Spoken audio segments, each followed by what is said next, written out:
Kebabчета обичам да си хапвам аз, кебабчетата слагам аз на масата, кебабчета в чинията с вилицата ги изяждам аз.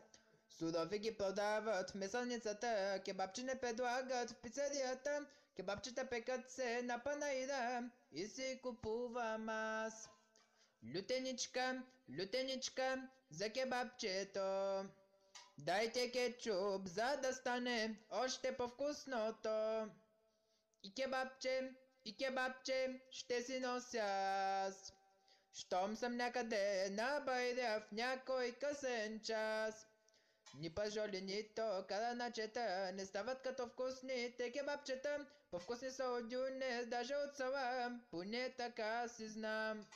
Аз по две изяждам, по едно преди, даже някой път изяждам по три. Пажолите много твърди са те, болят ма после зъбите.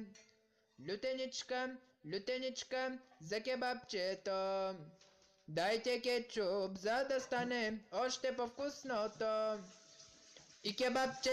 И кебабче ще си нося аз.